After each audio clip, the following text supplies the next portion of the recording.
பசுமை தீர்ப்பாயத்தின் உத்தரவை அவமதித்த சாசன் கம்பெனி வாசலில் உத்தரவு நகலை ஒட்டி புதுச்சேரி காலாப்பட்டு மக்கள் நல சங்கம் போராட்டம் அறிவித்துள்ளது. புதுச்சேரி காலாப்பட்டு மக்கள் நல சங்கத்தின் தலைவர் குமார், செயலாளர் ஆனந்தன், இணை செயலாளர் பிரகாஷ், பொருளாளர் சேகர் மற்றும் நிர்வாகிகள் பசுமை தீர்ப்பாயத்தின் உத்தரவை அவமதித்து வரும் காலாப்பட்டு சாசன் கம்பெனி வாசலில் நின்று தீர்ப்பாய உத்தரவின் நகல் ஒட்டி நினைவுபடுத்தி போராட்டம் அறிவித்து சென்றதால் பரபரப்பு ஏற்பட்டது. புதுச்சேரி காலாப்பட்டு சுனாமி குடியிருப்பு மக்கள் நல சங்கம் சார்பில் மீனவர்களின் வலைகளை பாதித்து வந்த காலாப்பட்டு சாசன் மருந்து கம்பெனியின் கடலில் உள்ள கழிவுநீர் குழாயை வெளியே எடுக்க வேண்டி தொடுத்த வழக்கு காரணமாக சென்னை தெற்கு மண்டல தேசிய பசுமை தீர்ப்பாயம் கடந்த ஜனவரி 22 வழங்கிய உத்தரவில் கடலில் உள்ள கழிவுநீர் குழாய்களை அகற்றி வலை பாதித்த மீனவர்களுக்கு 10 லட்சம் இழப்பீடு 3 மாதத்தில் வழங்க உத்தரவு பிறப்பித்தது.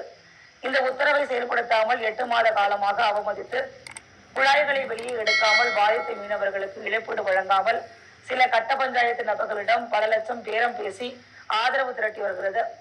இந்த நிலையை கடந்த மாதம் சங்கம் சார்பில் மாவட்ட ஆட்சியர், சுற்றுச்சூழல் துறை உறுப்பினர், செயலர், மீன்வளத்துறை இயக்குனர் மற்றும் தலைமைச் செயலர் ஆகியோரிடம் புகார் அளிக்கப்பட்டுள்ளது. மழை பாதித்த மீனவர்களுக்கு இழப்பீடு வழங்காத இந்த நிறுவனம் வருமான வரித்துறையில் தாக்கல் செய்துள்ள அறிக்கையில் கடந்த 5 ஆண்டுகளாக இந்த 4 கிராம மக்களுக்கும் CSR நிதியை கோடிக்கணக்கில் செலவிட்டதாக தெரிவித்துள்ளது. அதாவது 2019-20 1,43 லட்சம், 2020-21 1,26 லட்சம், 2021-22 1,29 லட்சமும், 2022-23 2,57 லட்சம், 2023-24 1,67 லட்சம் என CSR நிதி செலவிட்டதாக தெரிவித்துள்ளது. 2019 கொரோனா காரணமாக அரசு ஊரடங்கு உத்தரவு அமலில் இருந்தபோது இப்பகுதி பொதுமக்கள் தொழிலின்றி வீட்டுக்குள் முடங்கி இருந்தனர். அத்தகைய பேரிடர் காலத்திலும் இப்பகுதி மக்களுக்கு இந்த நிறுவனம் ₹1 கூட உதவி செய்யவில்லை.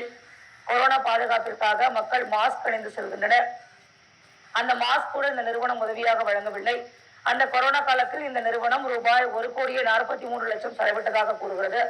இந்த 8 கோடி CSR நிதி செலவு குறித்து பயனடைந்த பயனாளிகள் விவரம் கேட்டு மக்கள் நல சங்கம் கம்பெனிக்கு அனுப்பிய கடிதத்திற்கு கடந்த 3 மாதமாக பதிலில்லை. கடந்த 5 ஆண்டுகளாக உள்ளூர் மக்களுக்கு எந்த ஒரு நிதி உதவியும் வழங்காமல் ஏமாற்றி வரும் இந்த நிறுவனம் பசுமை தீர்ப்பாயத்தின் உத்தரவின்படி உடனடியாக கடலில் உள்ள கழிவுநீர் குழாய்களை அகற்றி பாதித்த மீனவர்களுக்கு இழப்பீடு வழங்க கம்பெனிக்கு நினைவுபடுத்தும் விதமாக மக்கள் நலசங்க நிர்வாகிகள் இன்று கூட்டாக சென்று கம்பெனி வாசலில் பசுமை தீர்ப்பாயத்தின் உத்தரவு நகலை ஒட்டி 15 நாட்களுக்குள் உத்தரவை அமல்படுத்தாவிட்டால் போராட்டம் நடத்துவோம் என்ற அறிவிப்பை வெளியிட்டு சென்றனர். இதனால் அங்கு சிறிது நேரம் பரபரப்பு ஏற்பட்டது.